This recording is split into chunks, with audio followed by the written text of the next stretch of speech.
इस white room में आज यहाँ होगा नॉमिनेशन। आप में से कौन कौन मनारा को नॉमिनेट करना चाहता है? एकदम से जज्बात बदल गए, हालात बदल गए, विक्की भाई बदल गए। पतंग की डोर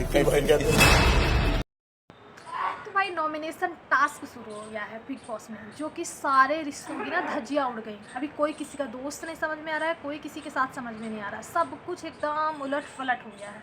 तो अभी सबसे बड़ी बात यह है कि नॉमिनेशन टास्क में मनारा को किसने किया नॉमिनेट, आप सोचेंगे गजब लगेगा आपको। नारा को नॉमिनेट किया है ईसा ने और विक्की ने। दोनों ही बहुत अच्छे दोस्त समझते थे उसको, उसके पक्ष में लड़ते थे। विक्की जी अंकिता से, मुनावर, मतलब कहीं ना कहीं उनका पक्ष लेते थे। ईसा हमेशा से ही दोस्त, उसको तो रैंकिंग में भी उसने समाज के बाद सेकेंड नंबर पे रखा था।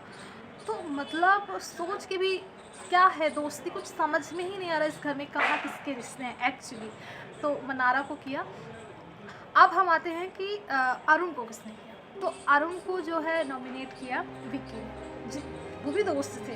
विक्की भी अरुण को, मुनावर ने भी किया। तो मुनावर को चलो शुरू से नहीं बनती थी, लेकिन विक्की अरुण के दोस्त थे, तो ये भी दोस्ती दिख गई कि भाई कितनी अच्छी दोस्ती थी, कहीं ना कहीं इनका भी दिख गया। अब आते हैं ईसा। ईसा को किसने नॉमिनेट किया? ईसा को किया अभिषेक ने। अब ये भी कहीं ना कहीं गजब की बात है। इससे पहले अभिषेक ईसा को नॉमिनेट नहीं करते थे, क्योंकि वो कहते थे मुझे हर्ट होता है, लेकिन अभी उनको सिर्फ गेम पे फोकस करना है। उसने कहा बहुत हो गया, तो चलो ठीक है, ईसा को अभिषेक ने नॉमिनेट किया। उससे अब समझ में ये नहीं आ रहा है कि मतलब क्या हुआ, क्या है इसमें, क्या अरुण बाद में आए हैं या अभिषेक पहले गया या ईसा, मतलब ऐसा कुछ। अब ये बिग बॉस की जो मतलब रैंकिंग होती है ना, कौन क्या कब पहले जाता है नॉमिनेशन में, इसका भी काफ़ी बड़ा रोल है। जो पहले जाता है वही उसी के दुश्मन बनते हैं, जो बाद में जाता है तो उससे तो पता होता है क्या किसने किया, लेकिन स्टार्टिंग में ही दुश्मन बनते हैं एक्चुअली। तो समर्थ जो है, तो समर्थ को आयशा और मुनावर, चलो ठीक है, एक नॉर्मल सा है, इसमें कोई खास नहीं है। आयशा को अभिषेक, समर्थ और मनारा ने किया नॉमिनेट, चलो ये भी सही है। विक्की ने भी किया। और सबसे बड़ी बात है कि आयशा को नॉमिनेट किया मुनावर ने, जो कि अभी कल रात में ही वो काफ़ी मतलब प्यार और की सीखी मार रहे थे, लेकिन वो सब जैसे ही नॉमिनेशन आया सब खत्म। तो मुनावर का तो यही है, तो ये भी एक रिश्ता काफ़ी एक झटके वाला रहा कहीं ना कहीं। उसके बाद आते हैं कि विक्की के जो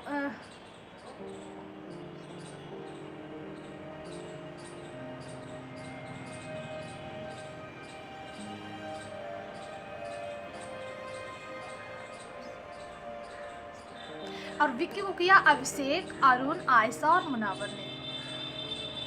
और विक्की को किया अभिषेक, आयशा और विक्की को किया अभिषेक, आयशा और अरुण ने किया क्योंकि विक्की ने किया। मुनावर को किया आयशा, विक्की और सामर्थ ने। आयशा ने किया क्योंकि मुनावर ने जब दोस्ती नहीं निभाई तो आयशा ने भी नहीं निभाई। उनका वैसे भी शुरू से समझ में नहीं आ रहा था कि क्या कैसा, मतलब एक्चुअली है क्या रियलिटी। तो कहीं ना कहीं आयशा ने भी मुनावर को किया। और अभिषेक को आयशा, अरुण, समर्थ, ईसा और विक्की ने किया। चलो ठीक है, कोई बात नहीं। लेकिन इसमें जो कुछ ऐसे रिश्ते समझ में आ रहे थे कि मतलब जैसे कि मनारा के साथ विक्की का और ईसा का रिश्ता था, तो ये काफ़ी चौंकाने वाला था। तो इनका तो कोई रिश्ता नहीं है, समझ में आ गया। एक विक्की का अरुण को नॉमिनेट करना और आयशा को, मुनावर का आयशा को नॉमिनेट करना और आयशा को मुनावर का, तो इससे कहीं ना कहीं समझ में नहीं आता है। जब कोई भी रिश्ता जब घर में बनता है तो आपसे बाहर भी लोग कहीं ना कहीं बना के चलते हैं, उन्हें समझ में आता है कि भाई ये एज ए रिलेशंस बहुत अच्छा इंसान है। अभी जैसे थोड़ी बहुत ही सही, लेकिन तहलका की और अरुण की दोस्ती बहुत ही प्यारी थी, लोग अप्रिसिएट कर रहे थे। थोड़ी बहुत जब इसकी मुनावर की और अभिषेक की दोस्ती बन रही थी तब भी लोग अप्रिसिएट कर रहे थे, अच्छा लग रहा था लोगों को। तो रिश्ते बहुत अच्छे होते हैं अगर बना रहे हो, लेकिन इस घर में अभी फ़िलहाल कोई किसी का कैसा भी रिश्ता समझ में नहीं आ रहा है। तो आपको क्या लगता है कि किसने चीट किया है, किसको नहीं करना चाहिए था? इसमें आपको कौन इनोसेंट लग रहा है या कौन सब, ये सारे लोग गेम में उलझे हुए हैं? तो हमें अपनी राय कमेंट बॉक्स में ज़रूर बताइए, और आपने फेवरेट कंटेस्टेंट ज़रूर बता दीजिएगा। और हमारे इसी चैनल में हिस्टोरिकल ब्लॉग्स आते हैं, जैसे कि हमारा आर्किटेक्चर क्या है और हमारे यहाँ की वास्तुकला, संस्कृति। अभी हम जयपुर टूर कर रहे हैं, तो हवा महल और बिरला मंदिर की जो वीडियोज़ हैं वो आपको डिस्क्रिप्शन में मिल जाएगी। जल महल की जल्द आने वाली है, तो हमारे चैनल के साथ जुड़े रहें। नमस्कार।